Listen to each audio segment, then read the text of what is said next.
Good afternoon, everyone. Thank you for joining us today for Vertical Responses Making Social Media and Email Work Together. I'm Jill Bastian, and presenting today is Ellery Long, our manager for social media. Just a couple of things before we get started. First of all, this presentation will be about 40 minutes long. If you think of some questions along the way, feel free to type those into the box that you see in your GoToWebinar window, and we'll be happy to answer as many of those as we can at the end of the webinar. Probably the most popular question that we get whenever we do a webinar, and if you've ever attended any of them, you already know the answer to this, but the question we always get is this being recorded? And the answer is yes, this is being recorded. After the webinar is over, we will send out follow-up emails with a little more information on social media and some helpful links. And they'll also include a link to the recorded version of this webinar. So with that, I'm going to hand this over to Ellery, and he's going to take you through some tips for social media and email. Great, thanks, Jill. So we're going to start at the very beginning, basically, looking at this slide here. You see a lot of different social icons, and the reason they're there is to illustrate the fact that yes, there is a lot out there, but no, you don't need to be on them all, and you don't need to let the fact that there is a seemingly endless amount of social networks out there intimidate you out of participating in social media. And so the strategy that we recommend for our customers is to really get familiar with 2 to 3 platforms and focus the efforts there, both to save time and to get the most out of it. So the first thing you want to do when deciding which 2 to 3 you're going to use, and that's going to change depending on your business objectives, is ask yourself some questions. So first off, you need to think like any other strategy or traditional marketing you do.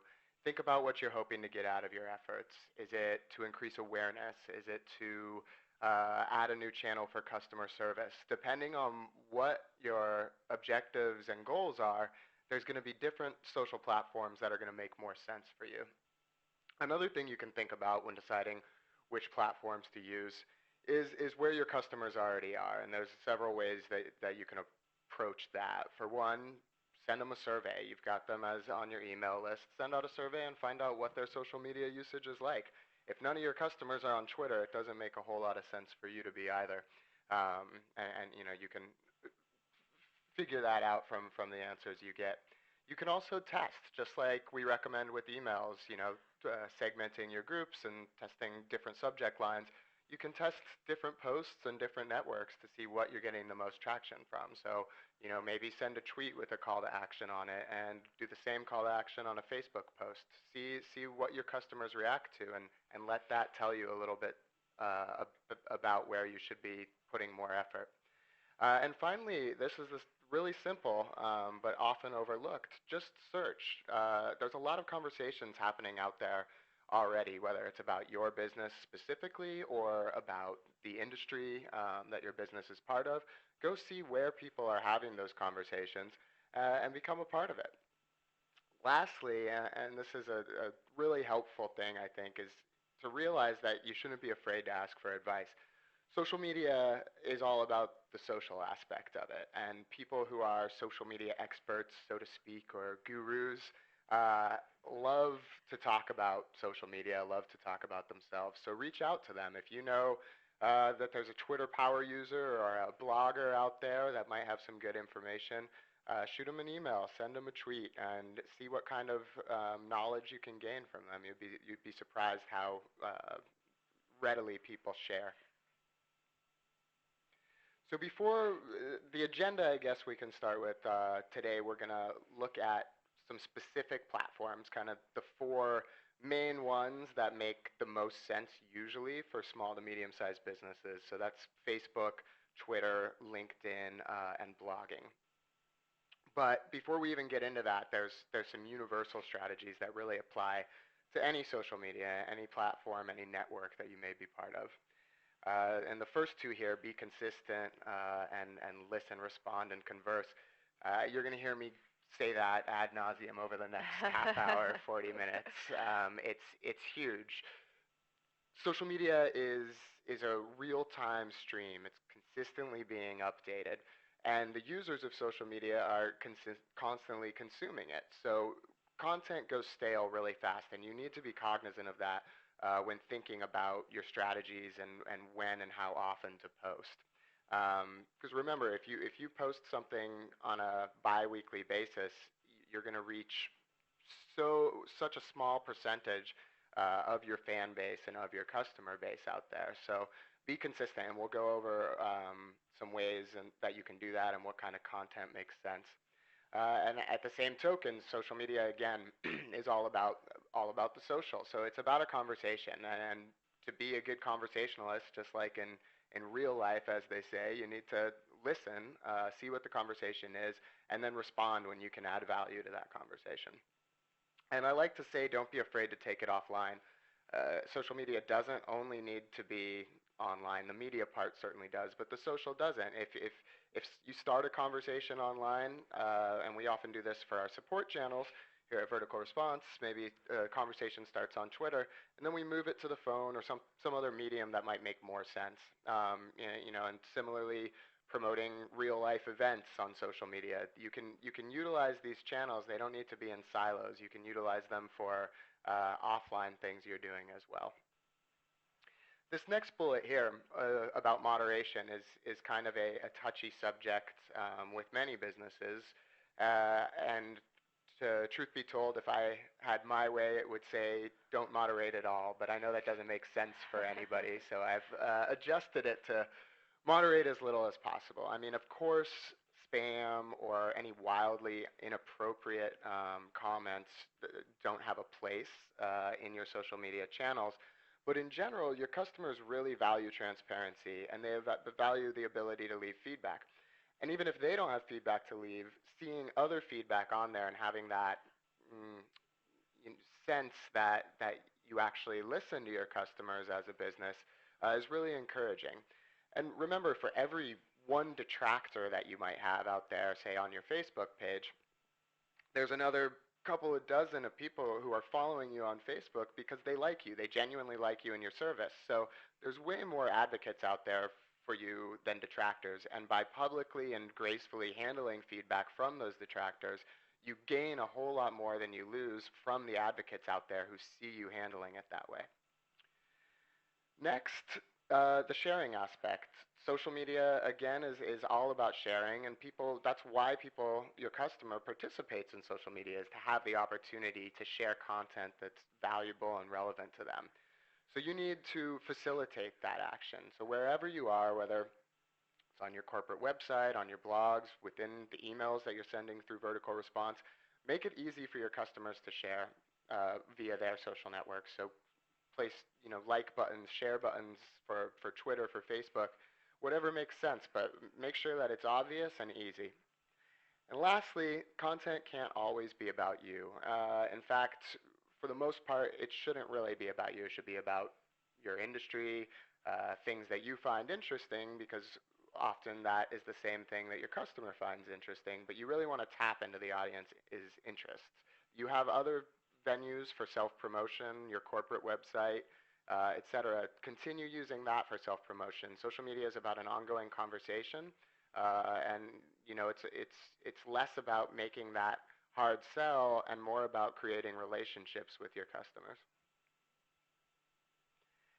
Most importantly, you have to be consistent in how you promote your social media. So don't think of it again as a silo. Don't only talk about your Twitter presence on Twitter or your Facebook presence on Facebook. Whether you're doing email marketing, traditional marketing, you should be promoting your social media presence cross-platform. So if you have say a print ad in your local paper, make sure that the bottom of the ad says follow us on Twitter, find us on Facebook. Your customers don't know you're online. They can't find you if they don't know you're there. So whatever the medium is, a radio ad to a print ad to your emails, always mention all your different profiles. But there's a caveat, of course, and that caveat is that it can't just all be about the ask, the like me on Facebook or follow me on Twitter. It needs to be balanced with a reason. And that reason is often, about exclusive content, whether it's offers, giveaways, special deals, but it doesn't always have to be, a monetary incentive like that. It can be about expert knowledge. It can be just about up-to-date news. So your customer knows that they get your newsletter every 2 weeks, but if they were to follow you on Facebook, they might get information about new services or new products as soon as it happens rather than waiting for that newsletter to come out. So think of creative ways, and we'll show you as we look through some examples later, of giving good backup for why you should create a social relationship with your customer. So starting with Facebook, and there's a good reason we start with Facebook. It's the one when it comes to social media. It's got 500 million users, and that's quickly crawling up to 600 million users.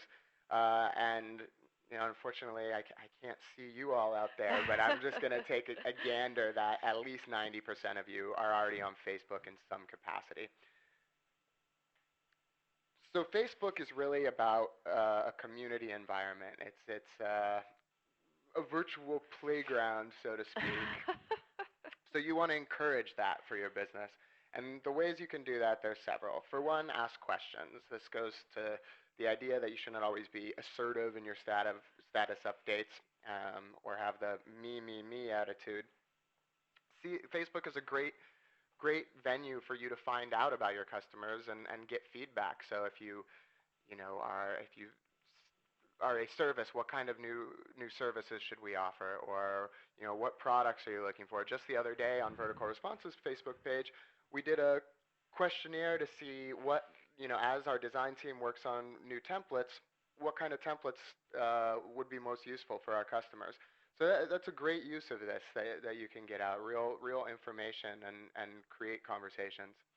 As far as content, it doesn't. There's a lot out there. You already have it. You've already got the emails you're sending, and Jill will talk a little bit for each of platforms about how your email marketing efforts and each individual platform will work together. But using our social sharing feature, you can link on your Facebook page to an email you've already created, a blog post you've already created.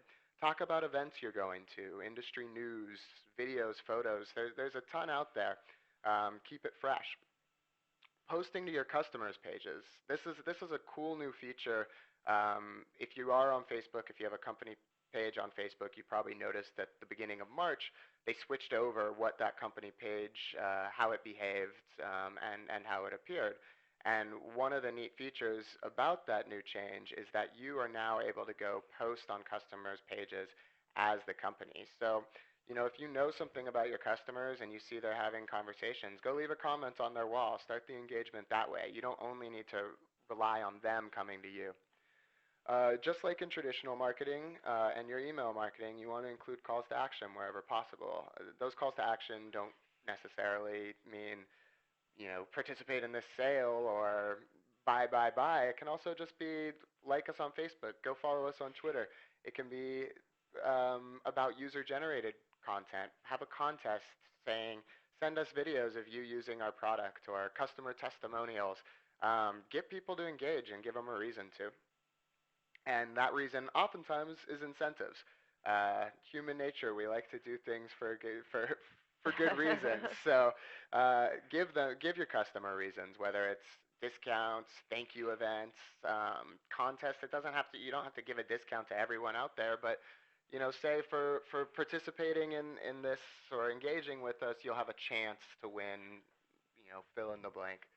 And finally, think about creativity. It's an interesting challenge on social networks. It's not like your corporate site where you can design it from the ground up and have the look and feel you like. Whether you're on Facebook, Twitter, LinkedIn, anything else, you are constrained by the way that those companies set up the profiles. But you don't need to look at it as a bad thing, but more of a challenge. And we'll show you some ways that you can get creative with your tabs and with your visual layout to make your page stand out a little bit. So that said, let's dive into some examples. This is VR Cone. They are a VR customer as well that we like their products, as you might imagine.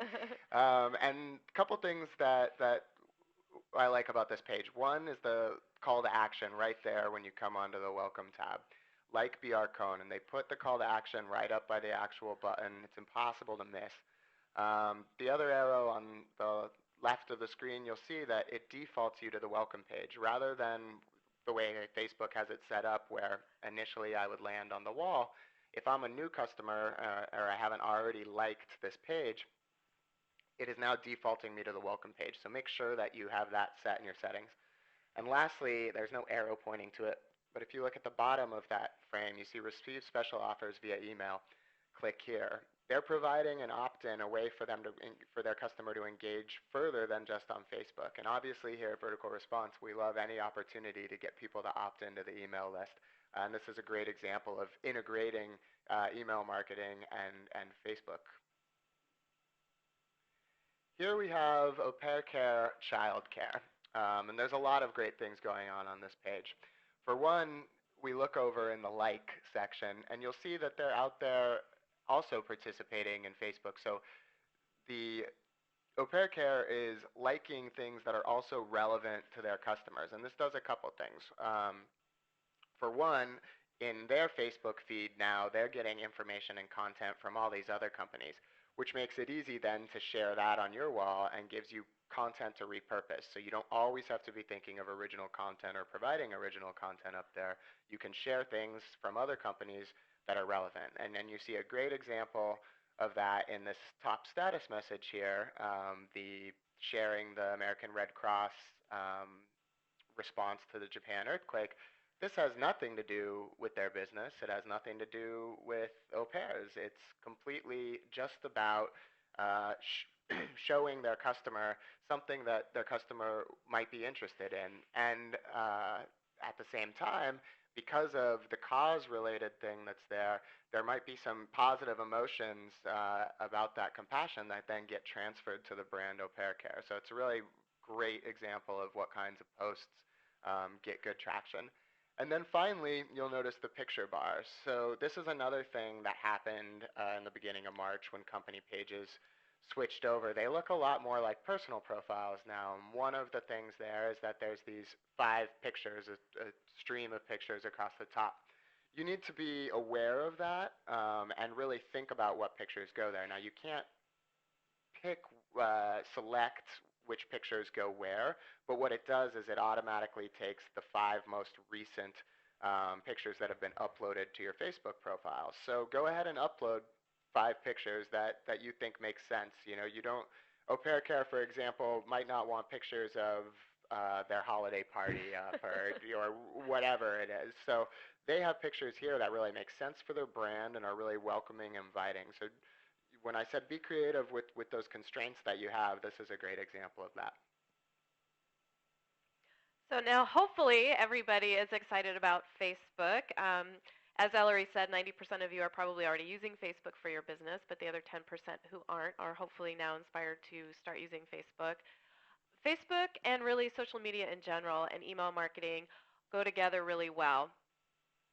You can always put an opt-in form on your Facebook page. As Ellery showed in one of the examples earlier, there was a link for BR Cohn to sign up for the email marketing list. So it's a great way to tie the two together. Another great and easy way for you to grow your mailing list for your email campaigns as well is to have your opt-in form on Facebook. The picture on the right-hand side is a screenshot of what our opt-in form looks like on the Vertical Response Facebook page. You can certainly do all kinds of things with your Facebook page now, so this has been set up nicely for us. You can certainly do these kind of things with your own Facebook page as well. You don't have to get this fancy if you don't want to. But it is an easy and free way, if you're using our opt-in form, to grow your mailing list. As Ellery also mentioned, Vertical Response does have the social sharing feature. Once your email's gone out, you can share your email on Facebook and Twitter. Basically what's going to happen is our system will create a hosted link of your email. So if someone clicks on that link, they're going to see your email. They'll be able to click on all the links that are set up in that email, go to your website, make a purchase, sign up for your event, whatever it is you're trying to get people to do with the email. Anyone on social media that's shared that or sees that email that you've shared will be able to do the same thing. One thing that I would note if you are going to be sharing your emails on social media is to include a link to your opt-in form within the email. If they get to your Facebook page and they see the email that you're sharing and they click through, they may not have the opportunity to sign up there. So if you have a link in the email itself so they can sign up to be on your mailing list, that makes it really easy for you and for them to make sure that they keep getting the emails instead of having to find them on Facebook. Of course, you want to include a like us on Facebook button. That's really easy to do in the system. You just need to have a Facebook icon. And you can get that at Facebook. They actually have a page that you can get their logos. They have a variety of logos. You could also just do a search online, but they also give them to you at Facebook. And just upload it into your vertical response account into the library like you would any image that you were going to use in your email.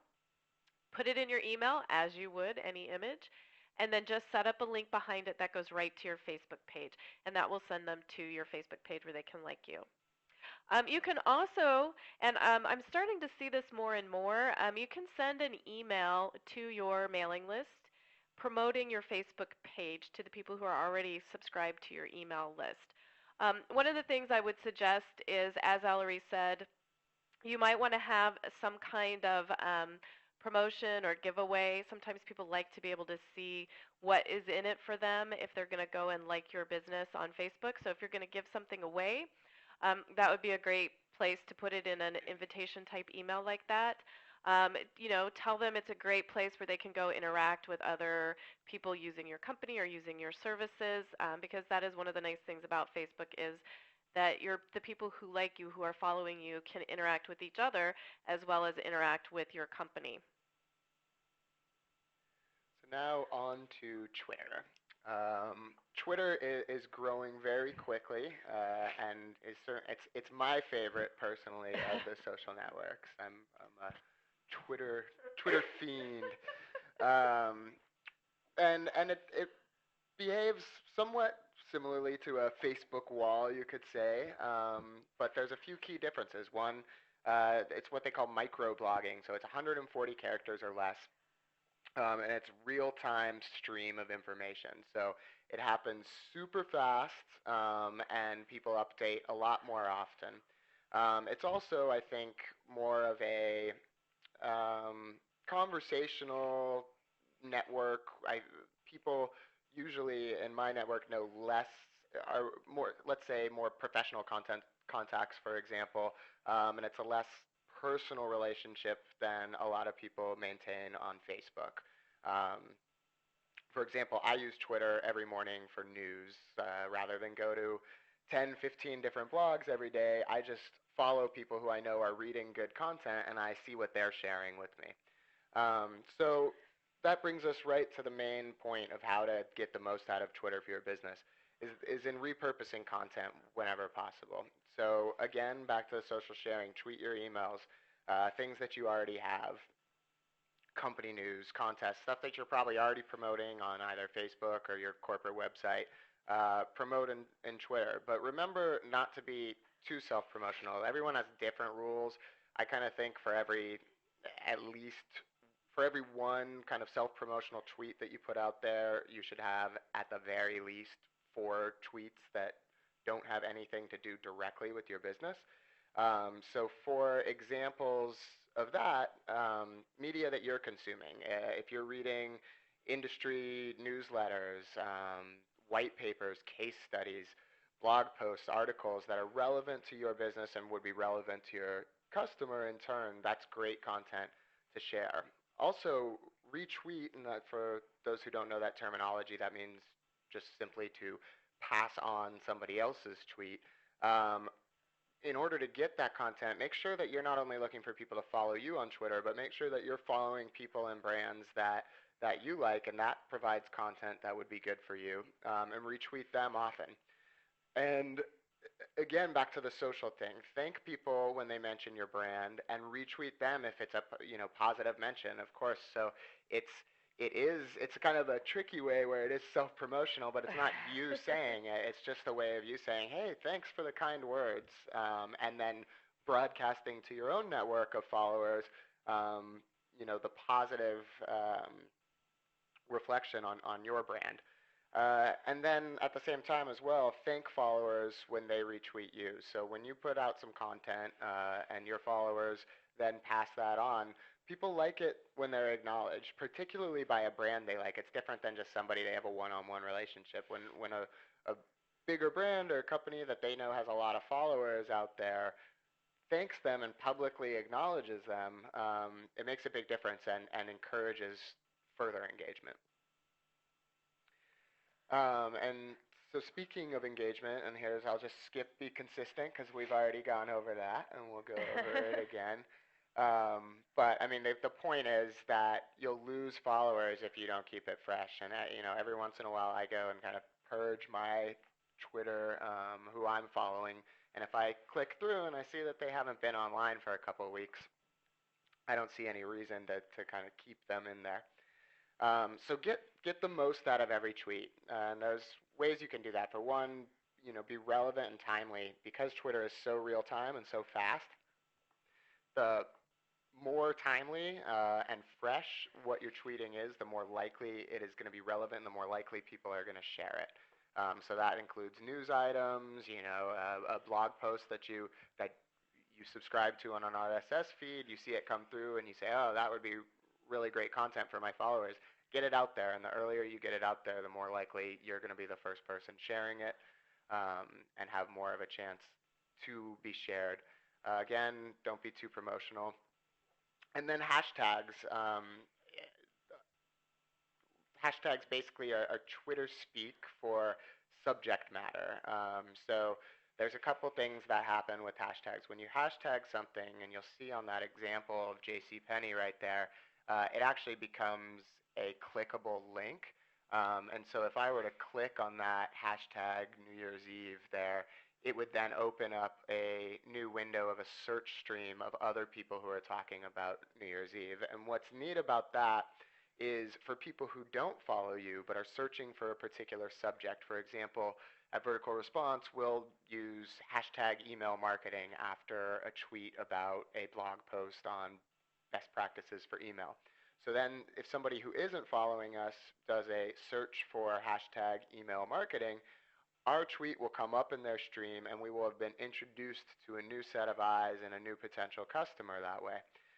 The one thing to think about here is not to overdo it on the hashtags. You'll see some people will make a tweet that the entire thing is hashtags, and it's tough on the eyes and just kind of obnoxious, frankly. So be And it loses its relevancy if it's just a bunch of hashtags. right. So just be aware of that and be strategic about it. And so JCPenney in this tweet does a great job of all the things I'm talking about. They use the hashtag so that, and it's relevant and timely. It's about a holiday. That this is December 30th. They posted it. It's about the next day. And while not being too promotional, they are talking about something that is very relevant to their customer. What will you be wearing, right? And so they're starting that conversation. They're asking a question and hopefully getting people to respond back. Um, and finally, ask for retweets. You'll be surprised how often, if you simply say at the end of a tweet, "Please RT," how often people will go ahead and share that content.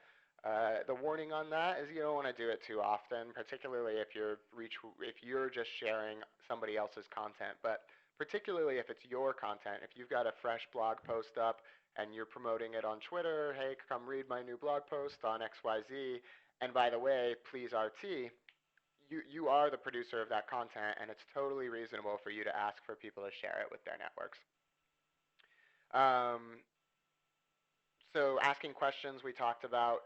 Searching for conversations just by going to search.twitter.com or within any application you might be using otherwise, like TweetDeck or Hootsuite for Twitter. You can perform searches, so you can search your industry. Search childcare if you're au pair care. See what conversations are already happening out there, and if there's something that you can contribute to that conversation, hop in. And by entering that conversation, you introduce yourself to new followers who, if they like what you have to say, will follow you and grow your base there.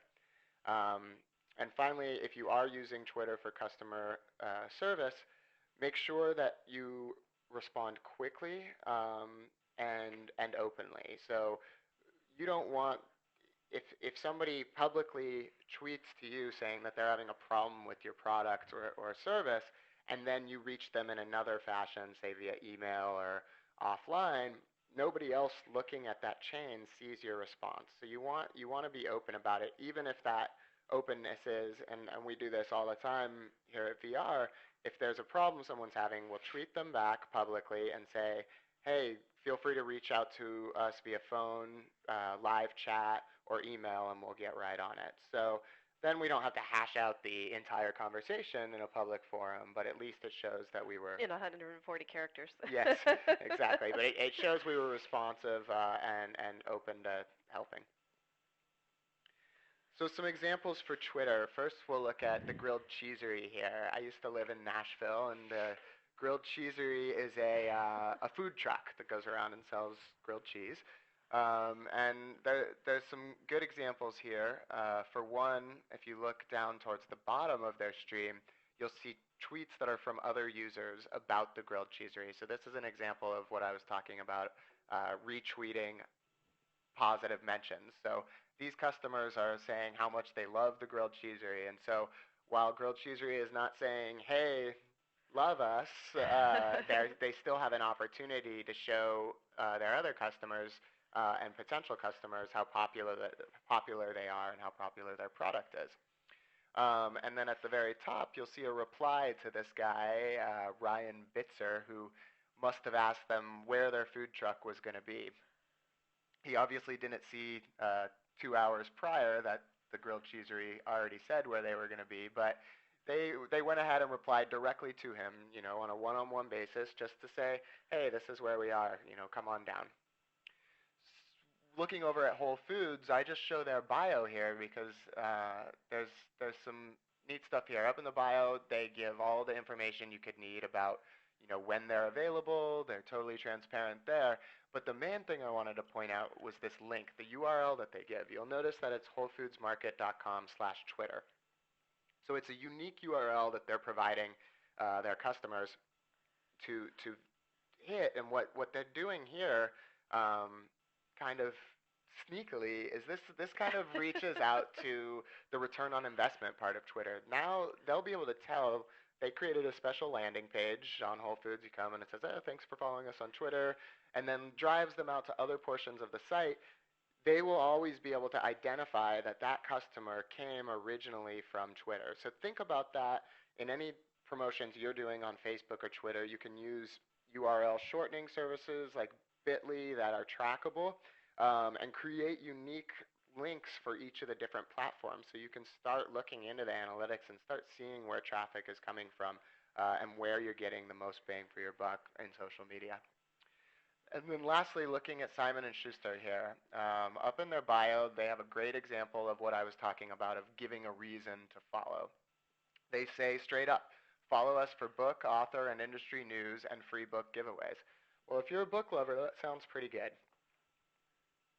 And then next, you'll see in their first tweet, this is a great example of what I call sharing the love. They are, it was pointed out to me when I was going over this with somebody else, that all of these other Twitter handles that they are promoting are imprints of Simon & Schuster, so it still has some self-promotional benefit. But the idea is they're not saying just follow us, and they're cognizant of the fact that you're following probably hundreds of people on Twitter, so they're trying to provide to you good information of other people out there that might be good to follow. So you can do that, tweeting out to your followers other kind of industry thought leaders that might be interesting to them to look at as well. And then finally, the big, incentivize engagement. Here they're saying 17th retweet wins this book. So they're giving a reason and an incentive for people to retweet and share this content. So they, in a viral way, really spread their message about this new book they're promoting. So Twitter and email marketing. More of you probably are using Facebook right now than are using Twitter for your business, and it kind of depends on the business that you're in and the market that you're trying to reach. Different people will follow you on Twitter, and others will follow you on Facebook. Not all the time are they going to be following you on the same platform. It could happen, but not always. People have their preferences. As Ellery said, he really likes Twitter a lot. Unlike Ellery, I have a hard time with Twitter because I'm a very wordy person, and 140 characters is not enough for me to talk to anybody. So Twitter's hard for me. But I did have something happen last month that made me really embrace Twitter a lot more. I primarily use Twitter for work, and I use Facebook for both work and for my personal stuff. But I got a breaking news email from the Denver Post. I'm from Colorado. If you've never been to one of my webinars, I almost mention that every single time. But I'm from there, and I'm a big Denver Broncos fan. And in the off season, the Denver Post sent out an email saying that one of our great players had put his house up for sale. I know isn't breaking news in most places, but it's really important for Bronco fans. So it was really bad because he's a veteran and our team had a really bad season, blah, blah, blah. So, everybody was freaking out in Bronco land. But I happened to be following John Elway on Twitter, who is now in the front office for the Broncos, and he knew what was going on in the breaking news emails, and he could relay the information he had as part of the front office for the team before the emails could be updated. So in his Twitter feed, he said that they were not going to let that player go. They were going to negotiate as best they could to keep him on the team. He was a valuable player. It took 3 tweets because he had a lot to say. I understand that. But through his Twitter feed, he was able to make everyone who was following what was going on with this particular player know that there was a lot more behind that email that we had gotten earlier in the day, and that they were working to keep this guy, and they ended up keeping the player, so everyone was really happy. But it was a great thing for me to be able to look at Twitter and find out immediately what was going on with this particular situation, and I knew that things were being handled the way they should. So as Ellery was saying earlier, it's a great way for you to keep in touch with your followers, maybe important news things that are going on. He follows various people so that he doesn't have to go read a whole bunch of websites in the morning, and that really helped for that particular thing. But as far as Twitter and email, I just thought I'd tell you that story because I know not everybody embraces Twitter, and maybe that might inspire you a little bit more to start using Twitter a bit. But Twitter and email marketing will work together really well, just like using Facebook and email marketing. Again, just like when you were using your Facebook, updating your Facebook profile, you want to use the vertical response social sharing feature. And this is a screenshot of what it's going to look like. So at the top, hopefully everybody's at least seen this once. At the top, you'll see the short URL that our system makes, and that link is your email. So anybody who clicks on that link will be able to see your whole email and can click through to your website and do whatever you want them to do. You can edit the post. We just take the subject line and that URL. You could add a little more in here if you wanted to. You'll notice that we keep track of the character count so that if you're posting to Twitter, you don't go over your limits. But this is an easy way for you to have content for Twitter. As soon as your email goes out, you can go in and share this with people who are following you on Twitter. Again, you want to make sure that you're giving certain offers and giving people the opportunity to sign up to be on your mailing list. People who are following you on Twitter may not be on your mailing list, so make sure you're sending them a link where they can sign up. So another idea for content for Twitter is you can tweet, sign up to receive email-only offers, and then have a link to your opt-in form. Again, you can use your opt-in form from vertical response. Unlike Facebook, you can't put the opt-in form on Twitter, but you can share the link for your opt-in form on Twitter and, of course, include it in your emails. And again, just like Facebook, you can add an icon for people to follow you on Twitter just like you would with Facebook. Again, you just need to find the little logo for Twitter. You can do a search online again to pull that up and add that in your email just like you would any image, and then link to your Twitter feed. Great. So those are the 2 big ones that we wanted to spend the most amount of time on. We're going to briefly touch upon LinkedIn and blogging today, but for those of you who want to know more about these things, you should know that moving into the rest of the spring and the summer, we're having platform-specific webinars, so we'll have an entire hour devoted to LinkedIn. Half an hour. half an hour devoted to LinkedIn, and half hour for Facebook, et Yeah. cetera, et Yeah, cetera. next So quarter, so April, there will be a webinar on Twitter, just on Twitter. Um, May will be Facebook, and June will be LinkedIn. So if you have an interest in learning more specifics and getting into the nitty gritty for each of these instead of getting kind of an overview like you're getting today, look for those coming up. So LinkedIn is known as the more professional network, really about business. You'll see on the last bullet there, powerful recruiting tool. That's kind of what LinkedIn's always primarily been known for, and it's absolutely true. It's a great way if you're looking to bring new people in, or if you're a consultant or something like that, small business who's looking for different contractor consulting opportunities. It's great there. But it can also be a really powerful branding opportunity for you and your business. It gives you an opportunity really to lay out the story about yourself, about your business, about your experience, and about your expertise. Uh, Part of that, though, is that anybody who visits your company page on LinkedIn is going to see all the people who, on their own LinkedIn profiles, have indicated that they work at your company. So if you do have employees who are on LinkedIn and saying that they work for your company, make sure that they're maintaining their profile in as best of a way as possible, because that's going to reflect on your brand overall. It's also a really good place to get recommendations from either former customers or current customers, colleagues, etc., that increase your credibility. You can use it to promote your blog, your professional portfolio, your other social networks, Twitter and Facebook. Um, SEO is a really nice part about LinkedIn. That's search engine optimization helps bring up searches for your business higher up in Google or Bing or wherever people are searching.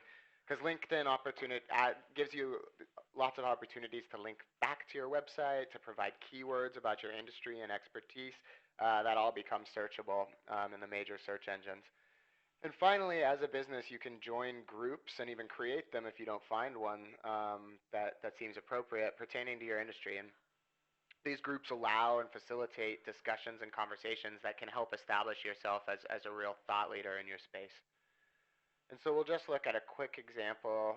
The nice thing about LinkedIn to me is there's not a whole lot going on. It's basically, as you see on the right side of the screen for companies, there's two major things: showing your services and showing off recommendations. So you don't have to think about it. It's not a lot of moving parts. But here, I like this page. It's visually very nice.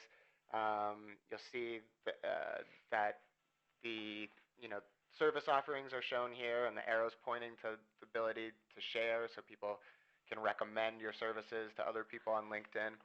And the last thing in the image there is not LinkedIn specific, but I thought it was a really great example of what I spoke about in the very beginning, which was promoting your social networking activities cross-platform. So just because this is LinkedIn, there's no reason you can't be pointing people to your Twitter or Facebook page, and they do a nice job here of showing that they are on Facebook, and there's a different set of news and a different reason to follow.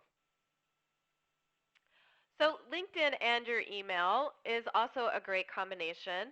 Of course, just like any social media that you're on, that your company is on, you want to include the icon in your email.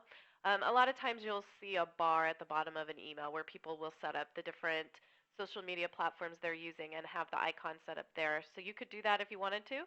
But if you are in LinkedIn, be sure to include the icon. Again, it's just like all the other times I explained how to do that. You just need the icon itself and set it up as an image in your email. Since LinkedIn has different discussions and different groups, it also helps to provide some content for your email. So if you're looking for something to include in your email, and everyone is always looking for something new, that might be a great place for you to get some ideas of what could be included in your email as well. And again, you can link back to your LinkedIn page from that article in your email. And of course, you can invite people who are following you to opt in to, or who find you on LinkedIn, to opt into your mailing list so that they can receive your emails as well. And lastly, we will look at blogs. So these are WordPress, Tumblr, Blogger. These are all just a couple different blogging platforms, and you will find, as I said earlier, about people wanting to talk about social media and share that, you'll find that people who use WordPress are WordPress crazy, and WordPress is the best, and it's the same for any other. So just find what they all have their pros and cons. Find out what's going to be best for you. So the nice thing about blogs is it's different than Facebook or Twitter, places where everyone's going to find other stuff. In the case of a blog, you're becoming the destination. People are coming to you. You have more control over the messaging and interactions that are happening on that space.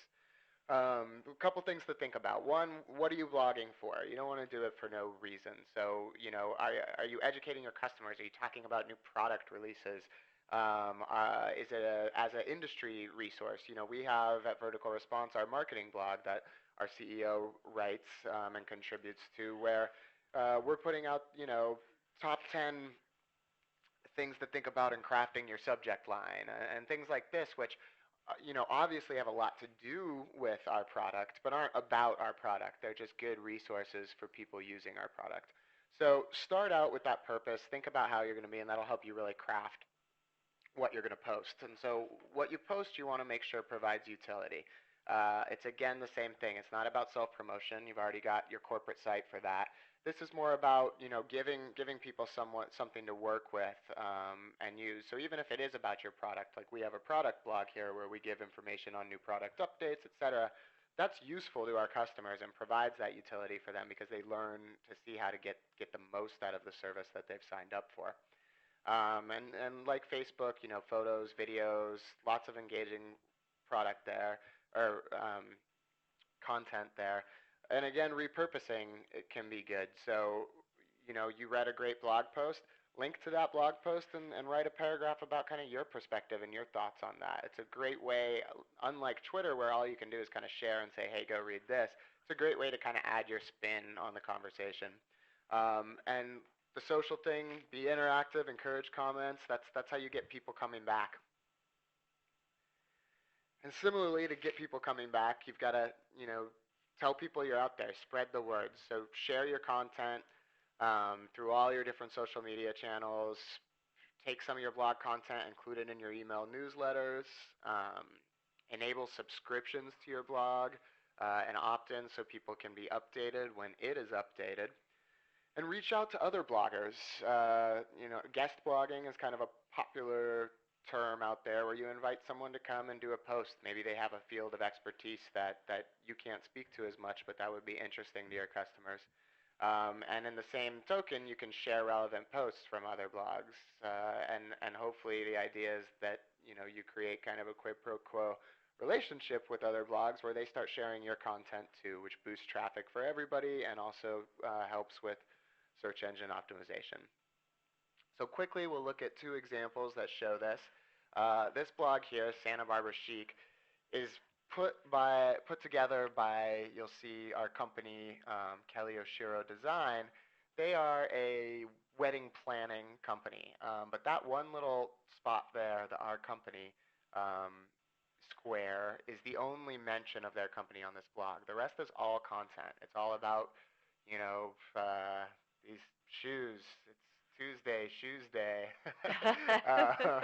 And that's obviously relevant to the, bride-to-be who's reading the blog and then, maybe feels like they know Kelly here, the owner of the company, a little bit more and likes her aesthetic. And when it's time for them to make that conversion and make that purchase decision, Kelly's company is going to be front of mind. But the way she got there is by providing this relevant content to them and not ever making the sale.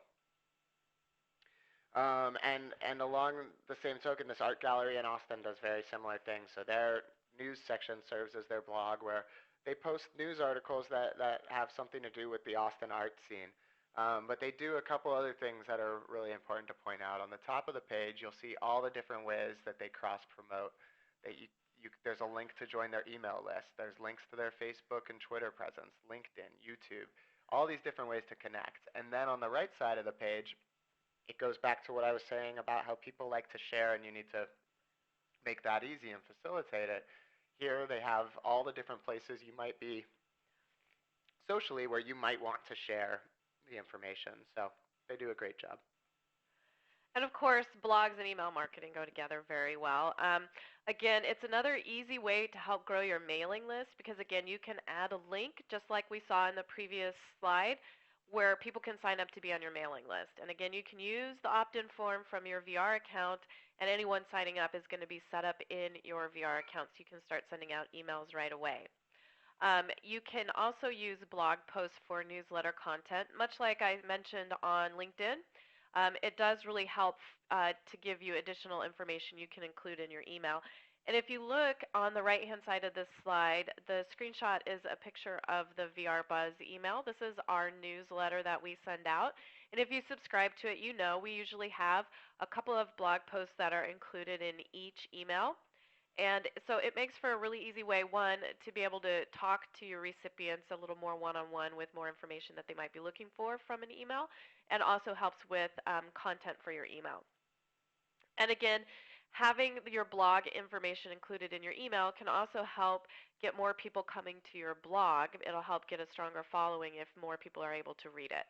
And again, if you're social sharing your email, that will help spread out to anyone following you on the other social media platforms. So people will be able to find your blog just through your emails as well. And so we're not going to go over this slide except just to say that it's in the you can reference. I put it in as a reference so you can have it when you revisit the recorded version. But basically, these are some examples of a lot of tools. Once you start getting comfortable with the basics of Twitter, Facebook, or any other social network you're on, there's a lot of resources out there to start measuring your performance and kind of different metrics that might be important to you. So check these out when you're ready to kind of dive in deeper. And again, a future webinar, it's not on the calendar yet, but down the road is going to be looking at measuring social media and using some of these tools in more depth. And here's some more. Continuation of that. So there's 2 slides worth of it.